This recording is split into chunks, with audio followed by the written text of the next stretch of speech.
Hello అండి, అందరికీ welcome to నవికాస్ creations. So నేను మీకు ఇవాళ ఇంకొక సిల్క్ థ్రెడ్ బ్యాంగిల్స్ చూపిస్తున్నాను. సో సిల్క్ థ్రెడ్ బ్యాంగిల్స్ కావాల్సినవి ఏమేంటంటే, నేను ఇవాళ బేస్ బ్యాంగిల్ 2/4 సైజ్ తీసుకున్నాను. మీకు ఏది కావాలో బేస్ బ్యాంగిల్ సైజ్ అది తీసుకోండి. And light gold colour thread, glue, silk thread cutter తీసుకున్నాను. సో బేస్ బ్యాంగిల్కి థ్రెడ్ ఎలా ర్యాప్ చేయాలో చూద్దాము. మనం ఇంట్లో స్మాల్ ప్లాంక్ ఉంటుంది కదా, ఆ ప్లాంక్కి 35 రౌండ్స్ ఆఫ్ సిల్క్ థ్రెడ్ అనేది రౌండ్ చేయాలి. 2/4కి 2/6కి చిన్న ప్లాంక్ సైజ్ సరిపోతుంది ఎప్పుడైనా కానీ ఫ్లాట్ కట్ బ్యాంగిల్స్కి. అండ్ 2/8 సైజ్కి మాత్రం పెద్ద ప్లాంక్ అంటే 40 సెంటీమీటర్స్ లెంత్ ఉన్న ప్లాంక్ తీసుకోవాలి. అప్పుడైతేనే సిల్క్ థ్రెడ్ అనేది సరిపోతుంది, లేకపోతే సరిపోదు. ఇప్పుడు కట్టర్తో మనం థ్రెడ్ని కట్ చేసుకొని దానికి గ్లూ అప్లై చేయాలి. గ్లూ అప్లై చేసేటప్పుడు మెయిన్గా గుర్తుంచుకోవాల్సిన విషయం ఏంటంటే, గ్లూ అప్లై చేసేటప్పుడు థ్రెడ్స్ అనేవి ఒకదానిపైన ఒకటి పడకూడదు, అంటే స్ట్రైట్గా ఉండాలి. ఎందుకంటే మనం బ్యాంగిల్కి థ్రెడ్ వ్రాప్ చేసేటప్పుడు నీట్గా ఉండాలి కదా, పక్క పక్కన ఉంటేనే నీట్గా కనిపిస్తుంది. అదే ఒక థ్రెడ్ మీద ఒక థ్రెడ్ ఉంటే బల్కీగా అంటే లావుగా అయిపోయినట్టు ఉంటుంది బ్యాంగిల్, చూడడానికి అంత లుక్ ఉండదు. ఇప్పుడు బ్యాంగిల్కి గ్లూ అప్లై చేసి మనం థ్రెడ్ని అంటించుకోవాలి. అంటించిన తర్వాత బ్యాంగిల్కి ఉన్న గమ్ డ్రై అయిన తర్వాత అప్పుడు థ్రెడ్ని వ్రాప్ చేసుకోవాలి. ఫస్టే వ్రాప్ చేసుకుంటే థ్రెడ్ ఊడిపోయే ఛాన్సెస్ ఉంటాయి. నేను మీకు ఇప్పుడు చూపించాలి కాబట్టి వెంటనే వ్రాప్ చేస్తున్నాను, కానీ మీరు గ్లూ అనేది డ్రై అయిన తర్వాత థ్రెడ్ని బ్యాంగిల్కి చుట్టండి. అప్పుడే కొంచెం స్ట్రాంగ్గా ఉంటుంది, అప్పుడే నీట్గా వస్తుంది.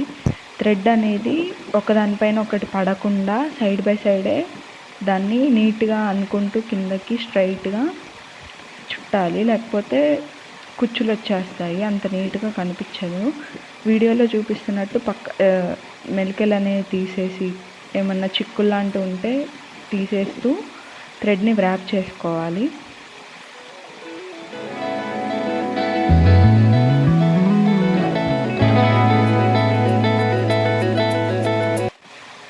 లాస్ట్కి వచ్చిన తర్వాత థ్రెడ్ని గట్టిగా హోల్డ్ చేయాలి. హోల్డ్ చేసి మనం గ్లూ అప్లై చేసుకోవాలి. నీట్గా అప్లై చేయాలి, లేకపోతే థ్రెడ్ ఊడిపోయే ఛాన్సెస్ చాలా ఉంటాయి.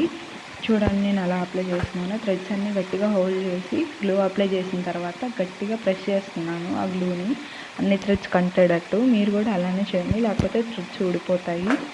మీకు ఈ వీడియోలో మేబీ స్పీడ్గా అనిపించవచ్చు బిగినర్స్కి. సో మీరు నా లాస్ట్ వీడియో చెక్ చేయండి, దాంట్లో నేను స్లోగా ఎక్స్ప్లెయిన్ చేశాను. దాంట్లో స్లోగా ఎక్స్ప్లెయిన్ చేశానని ఇంట్లో అవసరం లేదని కొంచెం ఫాస్ట్గా ఎక్స్ప్లెయిన్ చేసి ఉంటాను మేబీ. నా ప్రీవియస్ వీడియో చెక్ చేయండి, దాంట్లో ఇంకో కొంచెం డీటెయిల్డ్గా ఉంటుంది. ఆ గ్లూ అనేది డ్రై అయిన తర్వాత మీరు కట్టర్ తీసుకొని ఆ ఎక్స్ట్రా థ్రెడ్ని చూపిస్తున్నట్టు కట్ చేసుకోండి. కట్ చేసుకున్న తర్వాత ఇప్పుడు నేను ఈ బ్యాంగిల్కి 18 to 3 mm rectangle kundans and zardozi use చేశాను బ్యాంగిల్ డిజైన్ చేయడానికి. గ్లూ స్టిక్ పెన్ తీసుకొని దానికి గ్లూ అప్లై చేయండి కుందన్స్ స్టిక్ చేసుకోవడానికి. మనం హ్యాండ్స్తో స్టిక్ చేస్తే అంత నీట్గా ఉంటుంది. ఇప్పుడు మనం బ్యాంగిల్ని తీసుకొని దాని సైడ్కి అంటే లాస్ట్ చివర గ్లూ అప్లై చేయాలి ఒక స్ట్రైట్ లైన్లో. అప్లై చేసిన దగ్గర మనం జర్దోజీని స్టిక్ చేసుకోవాలి. చాలా డిఫికల్ట్గా ఉంటుంది, చాలా టైం పడుతుంది స్టిక్ చేయడానికి, బికాస్ ఎడ్జ్లో స్టిక్ చేస్తాం కదా మనం, కొంచెం ఎక్కువ టైమే పడుతుంది. బట్ అవుట్పుట్ అనేది చాలా బాగుంటుంది. చూడండి ఎంత టైం పడుతుంది, ఎంత టైం తీసుకుంటుందో. ఎందుకంటే లాస్ట్ ఎడ్జ్లో గ్లూ అప్లై చేయాలి. ఆ జర్దోజీ మనము అంటించేటప్పుడు మన ఫింగర్స్కి తగిలి బయటకు వచ్చేస్తూ ఉంటుంది.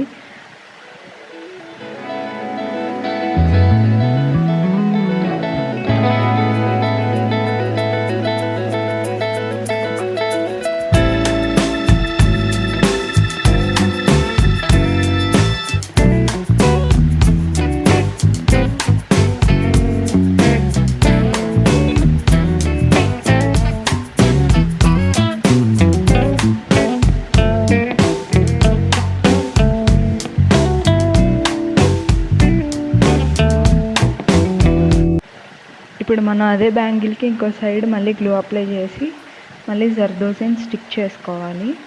మొత్తం రౌండ్గా అప్లై చేసి మనం జర్దోజీ ఎలా లెంత్ క్యాలిక్యులేట్ చేసుకోవాలంటే, నార్మల్గా థ్రెడ్ చుట్టక ముందల బ్యాంగిల్ ఉంటుంది కదా, ఆ బ్యాంగిల్ని ప్లాంక్ మీద పెట్టేసి రౌండ్ దానికి ఆ జర్దోజీని ఒక రౌండ్ వేసి ఎంత లెంత్ వస్తుందో అంత లెంత్ కట్ చేసుకొని ఉంచాలి. అప్పుడు మనకు కరెక్ట్గా సరిపోతుంది జర్దోజీ అనేది. జర్దోజీకి కొంచెం సాగే గుణం ఎక్కువ ఉంటుంది. మనం లాగుతూ ఉంటే అది స్ప్రింగ్ కొంచెం సాగుతుంది, అప్పుడు అంత నీట్గా కనిపించదు. సో నార్మల్గా పట్టుకోండి, సాగదీయద్దు దాన్ని మీరు స్టిక్ చేసేటప్పుడు, బికాస్ అంటించిన తర్వాత అసలు బాగోదు చూడడానికి.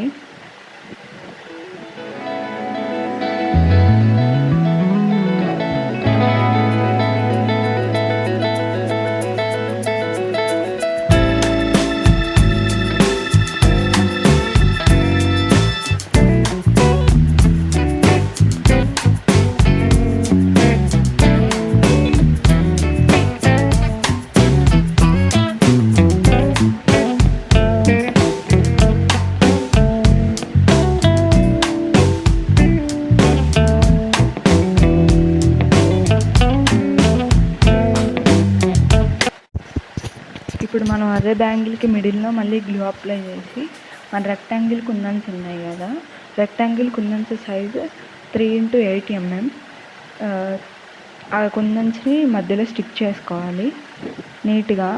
కొంచెం అటు ఇటు జర్దోజీ అనేది అటు ఇటు వెళ్తూ ఉంటుంది. సో మనం దాన్ని అడ్జస్ట్ చేసుకుంటూ స్టిక్ చేసుకోవాలి, అప్పుడే నీట్గా ఉంటుంది. చూస్తున్నారు కదా నేను ఎలా స్టిక్ చేస్తున్నానో.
చూసారు కదండి అవుట్పుట్ ఎంత బాగా వచ్చిందో. మీకు కనుక ఈ వీడియో నచ్చినట్టయితే please like, share and subscribe to our channel.